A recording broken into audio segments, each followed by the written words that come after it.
auch immer Sie sich gerade befinden, ich wünsche einen guten Abend und ich hoffe, Sie befinden sich an einem sicheren Ort. Denn das, was Sie heute sehen werden, mag Ihnen auf den ersten Blick vielleicht merkwürdig vorkommen. Aber es ist in der Tat genau so geschehen. Tagtäglich werden Millionen von Menschen auf der Welt Opfer von Verbrechen aller Art. Wir erzählen ihre Geschichte. Selbstverständlich haben wir zum Schutz der Opfer Namen, Orte und einige Handlungsstränge zu dramaturgischen Zwecken verändert. Aber im Kern sind sie die gleichen. Also begleiten Sie uns. Und wer weiß, vielleicht entdecken Sie sich ja selber in diesen Episoden wieder. Denn eines ist sicher: egal wann, egal wo. Es kann jedem passieren.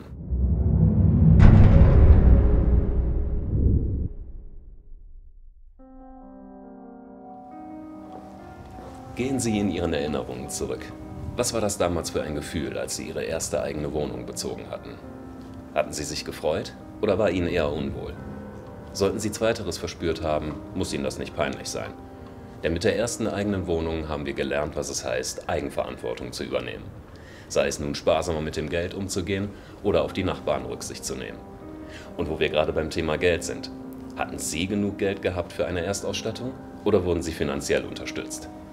Mittlerweile ist das alles kein Problem mehr, denn es gibt ein großes Stichwort: Secondhand. Online-Plattformen wie eBay, Vinted, Kleinanzeigen oder Craigslist haben vielen Leuten schon geholfen, eine schöne Ausstattung zu finden und dabei viel Geld zu sparen. Genauso wie in unserer heutigen Episode. Marcel ist seit wenigen Tagen Besitzer einer eigenen Wohnung, aber auch er ist von finanziellen Problemen geplagt. Aber er findet Einrichtungsgegenstände. Und hier müssen Sie gewarnt sein. Denn wissen wir denn tatsächlich, wer sich hinter den Verkäufern verbirgt? Halten Sie die Augen auf. Vielleicht erkennen Sie sich wieder. Genauso wie Marcel. Seit 5 Tagen konnte ich mich Besitzer einer eigenen Wohnung nennen. Ironischerweise bin ich bereits 29 Jahre alt. Keine Sorge, ich bin kein Nesthocker. Bei meinen Eltern war ich bereits mit 18 raus. Damals zog ich zu meiner Freundin, oder eher gesagt jetzt Ex-Freundin.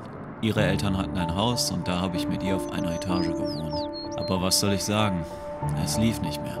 Und so war es das Beste, ab jetzt getrennte Wege zu gehen. Und voilà, hier bin ich nun.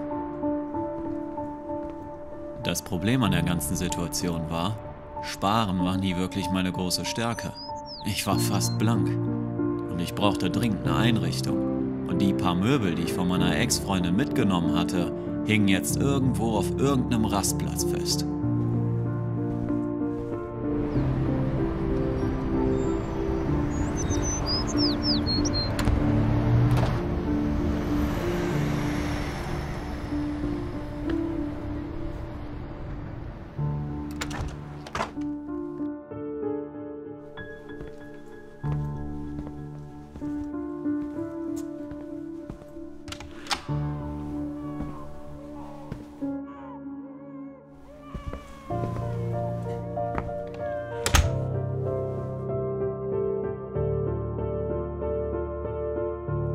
Glücklicherweise konnte ich in der Zwischenzeit bei meinem Bruder unterkommen.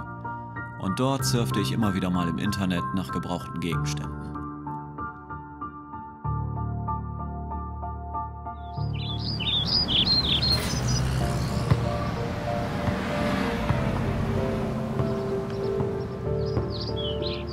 Um hin und wieder mal den Kopf frei zu bekommen, lenke ich mich mit Basketballspielen ab. Habe ich schon immer so gemacht.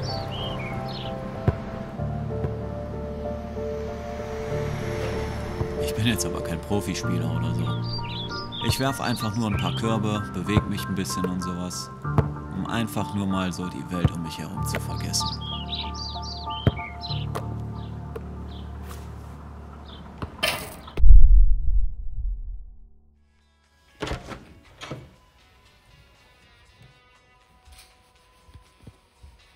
Drei Wochen waren jetzt bereits vergangen und das ein oder andere Teil konnte ich schon recht günstig abstauben.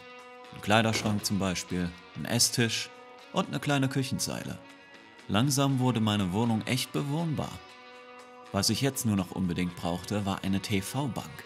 Irgendwie musste ich ja meinen Fernseher und die Playstation ordentlich unterkriegen.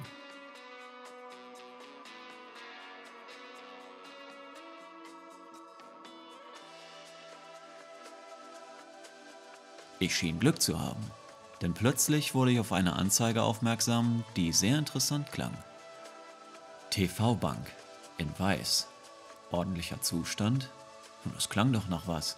Gut, okay, Weiß war jetzt nicht unbedingt meine Farbe, aber der Preis war der Knaller. 20 Euro. Da musste ich einfach zuschlagen.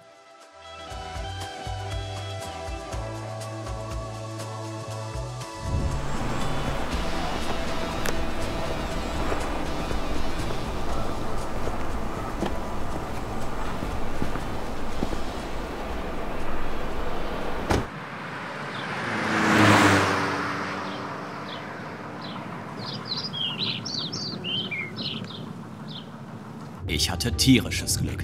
Die Verkäuferin, Jessica, hatte schon einen anderen Interessenten, aber dann hat sie mich gewählt, als ich ihr von meiner Lage erzählte. Sie verstand es total und sagte mir, dass es ihr genauso erging. Ihr Freund war wohl Berufssoldat und wurde vor einem Monat einberufen. Deshalb musste sie sich von der Bank trennen. Sie bot sie mir sogar umsonst an. Aber 20 Euro hatte ich so gerade noch auf der Tasche. Nach kurzem Schreiben gab sie mir ihre Adresse und nannte mir eine Uhrzeit zum Abholen. Etwa 1,5 Stunden Fahrt lang vor mir. Ich schrieb ihr, dass ich mich noch heute auf den Weg machen würde. Das passte ihr total und sie schrieb mir noch, dass sie sich freut.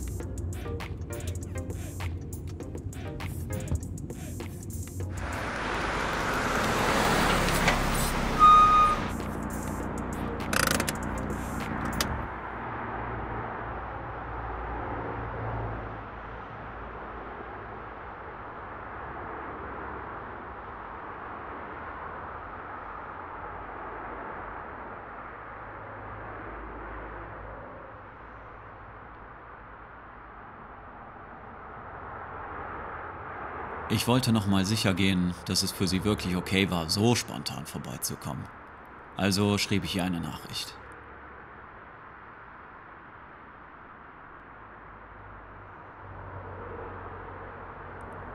Es kam aber keine Antwort. Das war merkwürdig. Normalerweise antwortete sie immer direkt.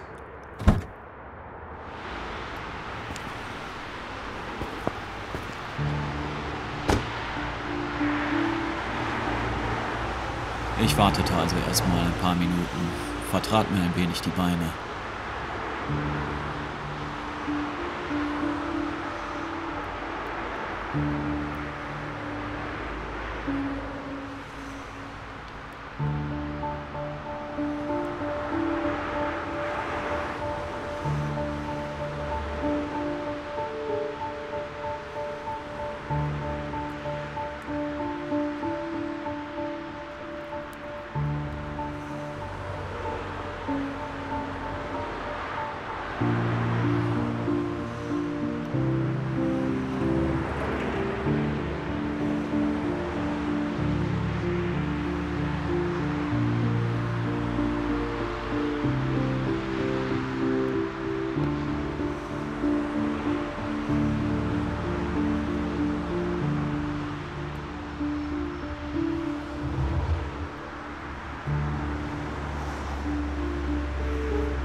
Als dann aber immer noch keine Antwort kam, entschied ich mich, sie anzurufen.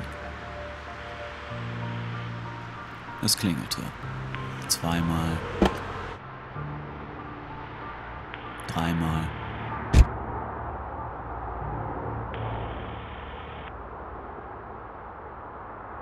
5-mal. Dann ging die Mailbox ran.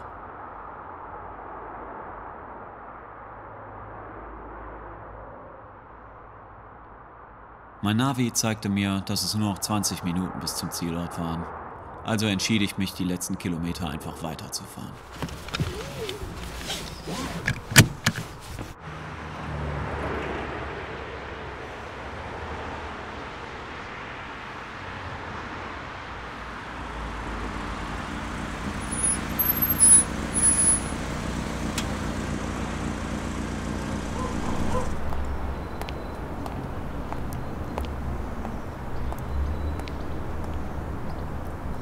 Ich war endlich angekommen. Während der Fahrt schrieb Jessica mir noch, dass ich nicht klingeln sollte. Ich sollte sie einfach anrufen, wenn ich da wäre.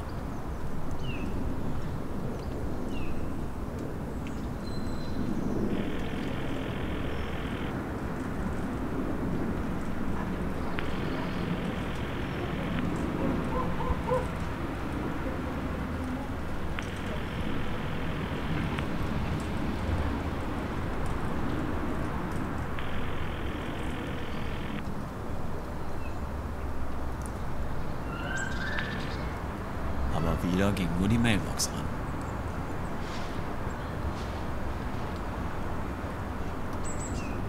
Auf den Klingelschildern suchte ich nach ihrem Namen.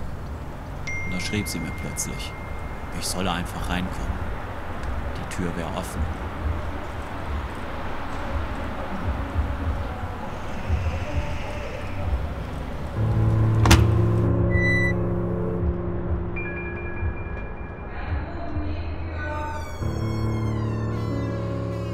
Alles klar.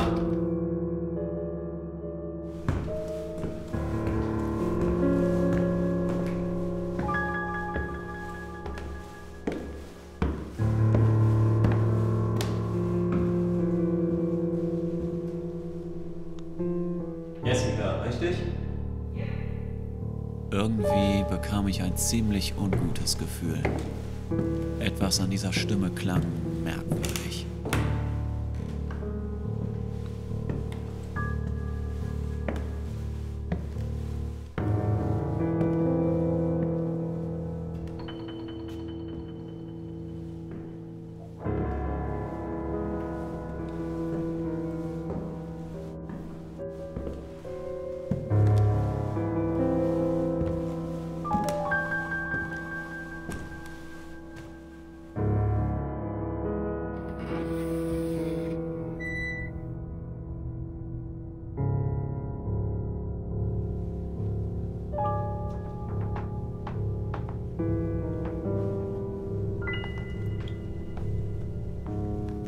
Hallo?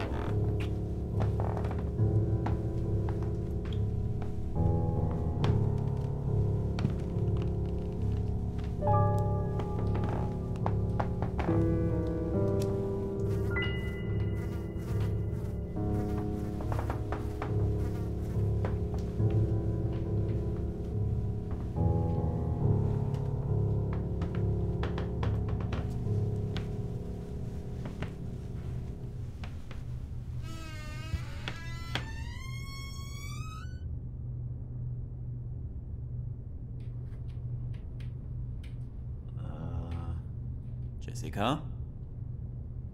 Komm einfach rein.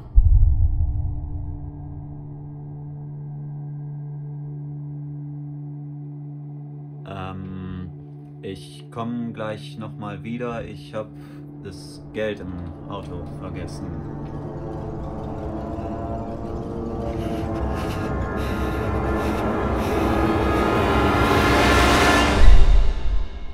Hab dich!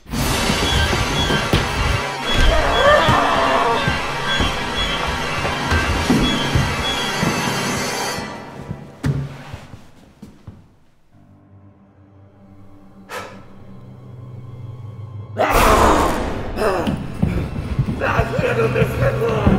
Du hast mir die Hand gebrochen!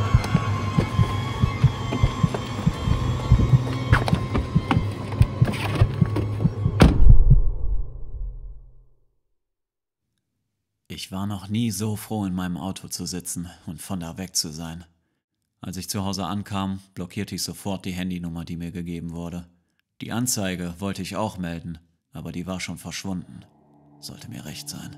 Aber dann überlegte ich, was wäre passiert, wenn ich dieses Zimmer betreten hätte. Mittlerweile sind ein paar Monate vergangen. Ich bin jetzt komplett eingerichtet und habe diesen Vorfall schon fast vergessen. Trotzdem bleibt da immer diese unheimliche Erinnerung, die mir nicht so schnell aus dem Kopf gehen will. Ich hatte Glück, aber dieses Glück will ich echt nicht nochmal herausfordern. Denn eines steht fest: Es kann jedem passieren.